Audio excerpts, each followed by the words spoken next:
$500. That's the number that separates financial chaos from breathing room. It's not life-changing money, but it's life-protecting money. And in the next 30 days, you're going to build it, even if you think you can't afford to save right now. This isn't theory. This is a step-by-step plan that breaks down exactly what to do each week, where to find the money, and how to protect it once you have it. By the end of this video, you'll know your exact action steps for the next 4 weeks, and if you follow them, you'll have $500 saved before the month is over. Let's build your buffer. Here's why $500 matters more than you think. It's not about the amount, it's about what it stops. $500 covers most real-world emergencies without forcing you into debt. Car repair, medical bill, broken appliance, unexpected expense at work. These aren't rare events, they're normal life, and without a buffer, each one sends you backward. But here's what changes when you have $500 saved. You stop using credit cards for emergencies. You stop borrowing from friends. You stop choosing between paying a bill and fixing your car. One emergency no longer derails your entire month.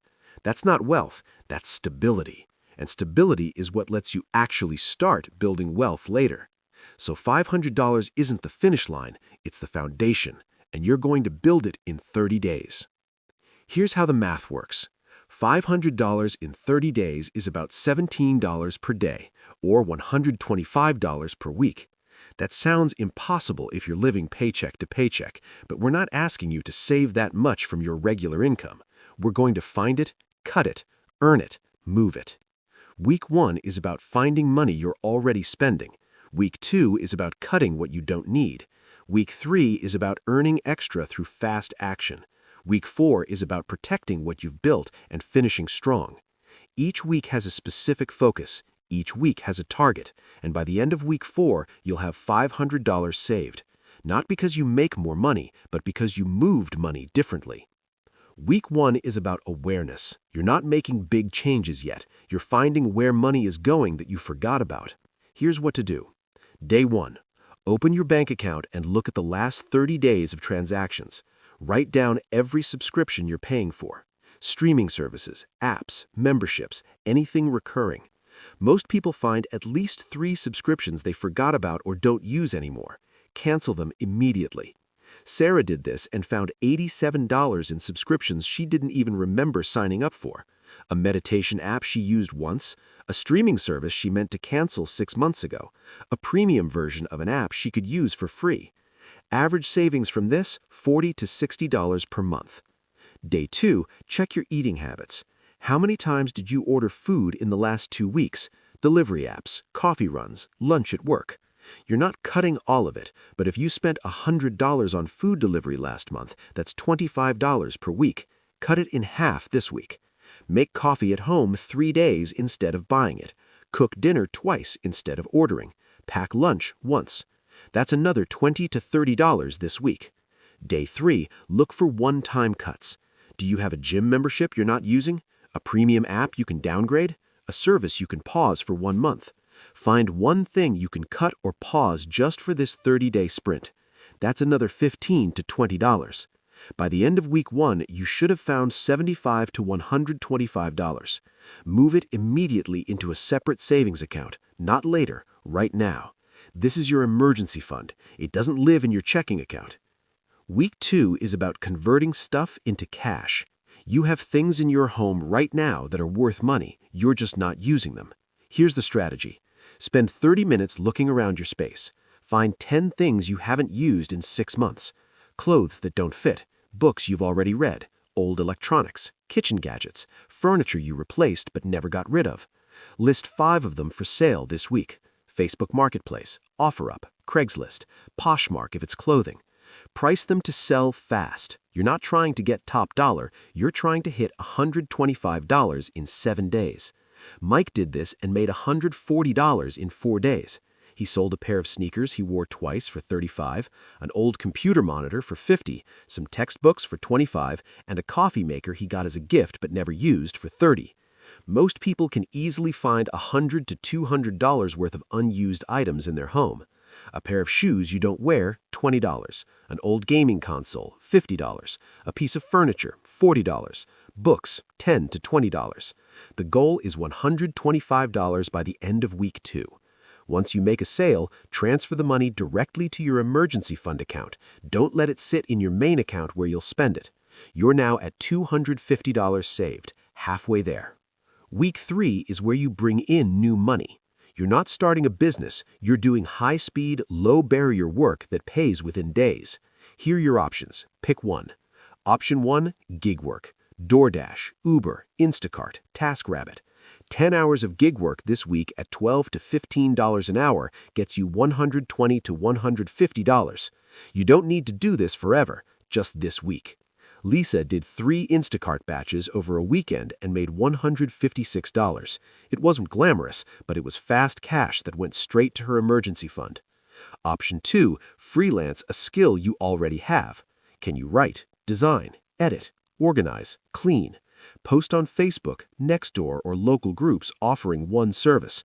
Yard work, house cleaning, resume writing, social media help for small businesses. Charge $50 to $75 for a few hours of work. Do it twice this week. Option 3, babysit or pet sit. One weekend of pet sitting can pay $60 to $100. Parents are always looking for reliable childcare for date nights. Option 4, online microtasks. User testing websites pay $15 to $60 per test. It takes 20 minutes. Sites like User Testing, Try My UI, or Respondent pay you to give feedback on websites and apps.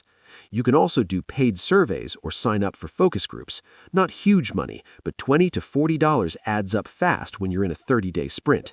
The key is speed. You're not building a side hustle. You're generating $125 in 7 days.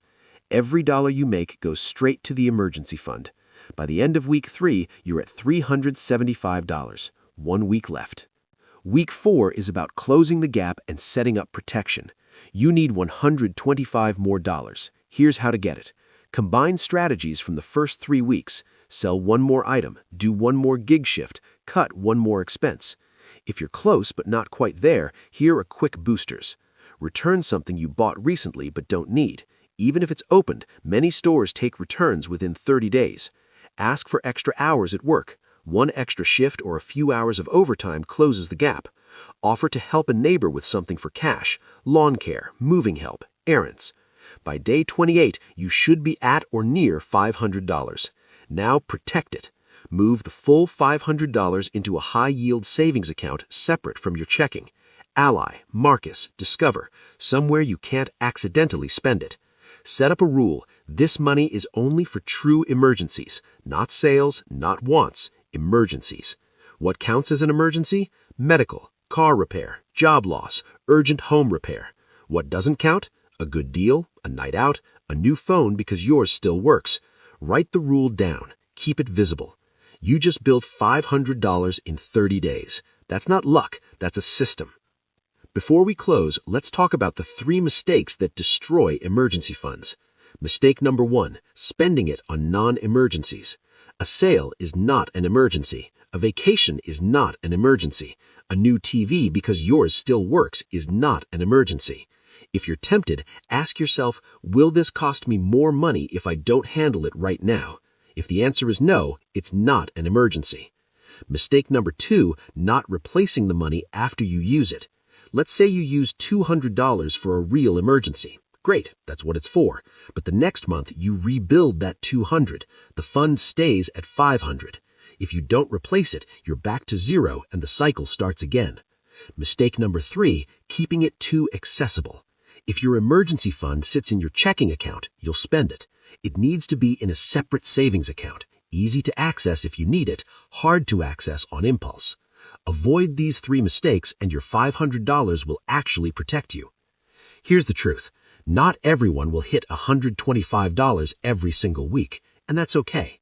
If you can only save $75 per week, you'll have $300 in 30 days. That's still massive. That still changes your life.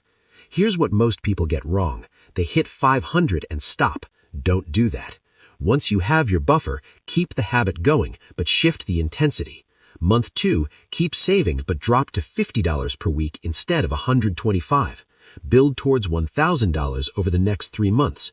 Use the same strategies, just slower. One subscription cut, one item sold, one small gig. By month 6, you'll have $1,000 emergency fund, and you'll have proven to yourself that you can build financial security from nothing. The $500 isn't the goal, it's proof that you can do this, and once you prove it to yourself, everything changes. So here's your plan. Week 1, find the leaks, target $125.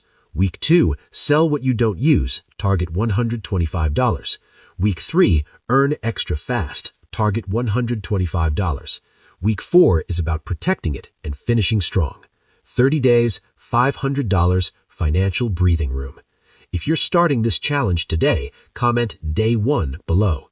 If you want me to check in with you in 30 days, comment accountability. And if this helped you, subscribe. I'm building a library of real systems that actually work. No fluff, no hype. This is how you